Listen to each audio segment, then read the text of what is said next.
Olá, Robert. Meu nome é Viviane França e venho mais uma vez contar um relato. Esse me foi contado e a dona do relato pediu para mudar o seu nome.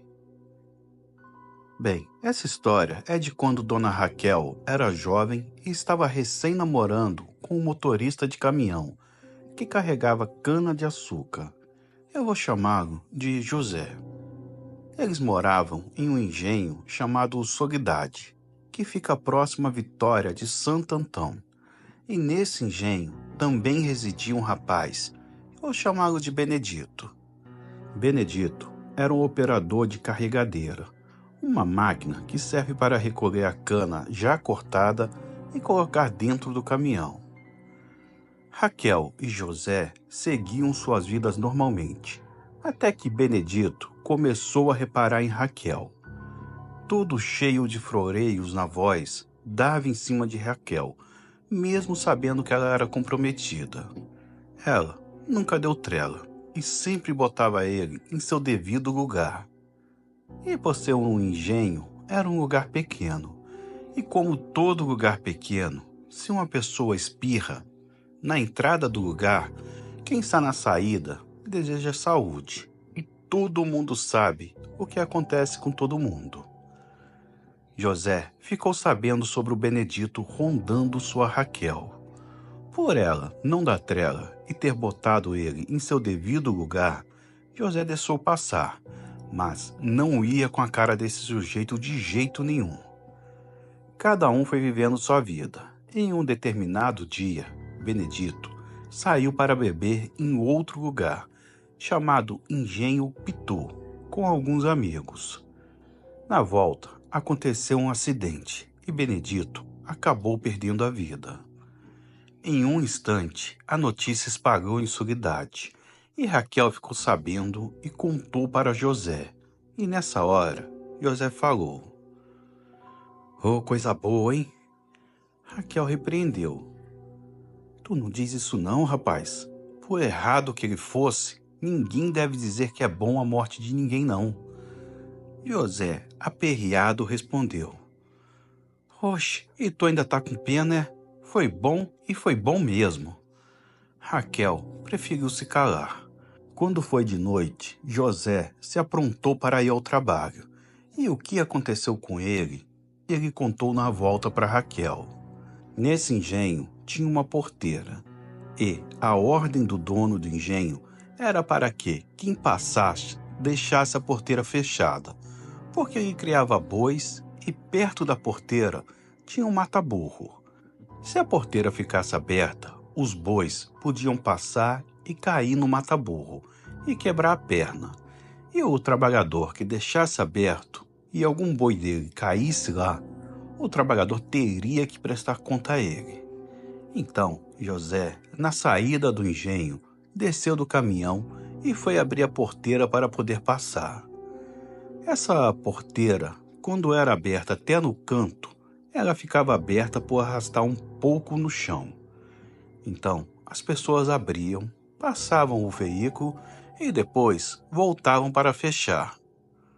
Então ele abriu a porteira e prendeu no canto.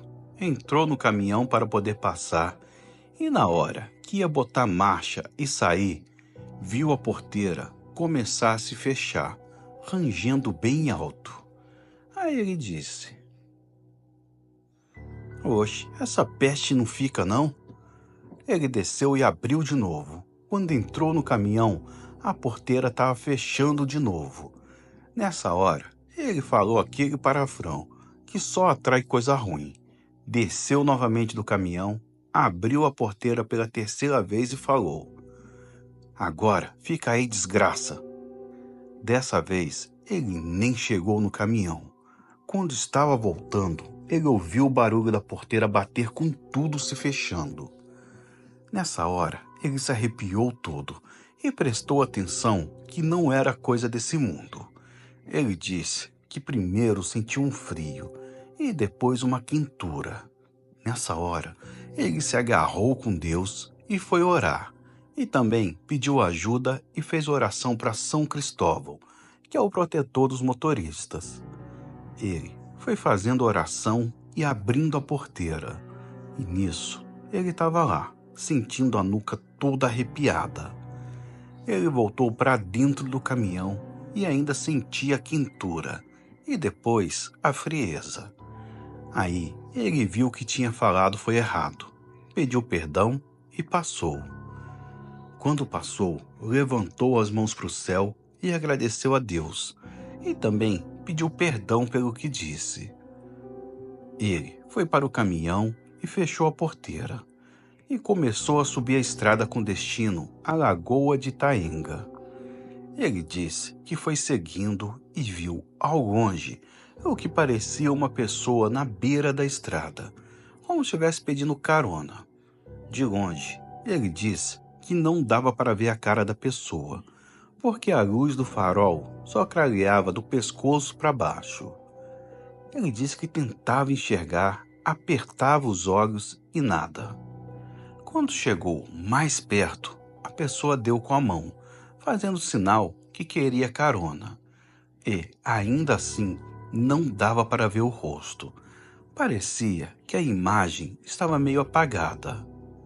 Mas o jeito de se mexer, o formato do corpo e o jeito de se vestir, ele reconheceu como o homem da carregadeira. Benedito. Nessa hora, ele acelerou com tudo e quase fez suas necessidades nas calças. Ele seguiu com a maior velocidade que dava para ir na estrada de barro. Depois que ele passou desse homem, o caminhão ficou desgovernado. Quase que ele bate em uma barreira que ficava de cada lado da estrada. Ele, nessa hora, não queria saber de mais nada. Podia passar quem fosse, que ele nem se importaria. Ele parou o caminhão, desceu e se ajoelhou para orar.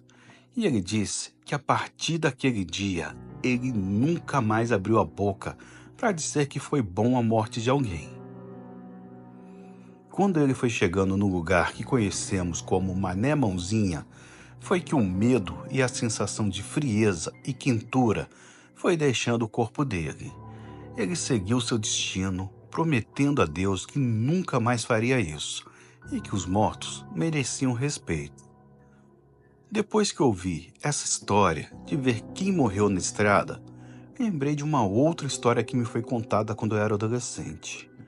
A pessoa que contou não sabe que vou contar, então não direi o lugar onde mora, porque todos saberiam de quem se trata. Então vou mudar os nomes. Pois bem, numa cidade não muito grande, tinha um senhor que tinha um ponto de comércio bem pequeno, que aqui no interior de Pernambuco conhecemos como venda. Na venda do seu Alcides tinha de um tudo, que cabia naquele pequeno espaço. E mesmo sendo pequeno, tinha bastante clientes, até mais do que alguns mercadinhos que tinham próximos.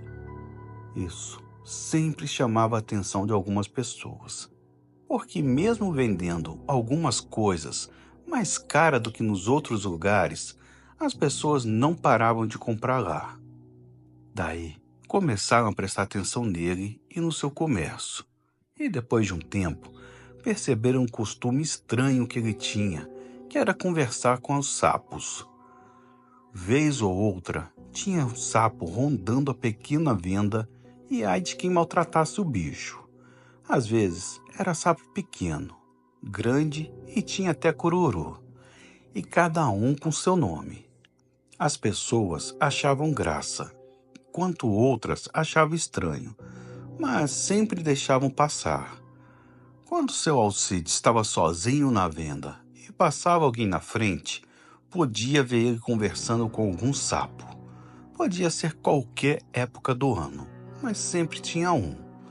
Depois de muitos anos, a cidade foi aumentando, as coisas evoluindo e a vendinha era sempre a mesma, mas sempre cheia de clientes. Então, começaram a espalhar boatos de que o sucesso nas vendas do seu Alcides eram os sapos. Corria a história de que ele não vendia nem um alfinete, mas depois de fazer um pacto com os sapos, a vida dele mudou da água para o vinho. Ele conseguiu casa própria, criou e formou os filhos e tinha uma boa vida, só com o dinheiro da pequena venda. O tempo seguiu seu curso e seu Alcides faleceu. Foi aquela comoção na cidade, porque ele era bem conhecido por ser um morador antigo dali. Muita gente foi para o seu velório, mas gente ainda foi para o enterro.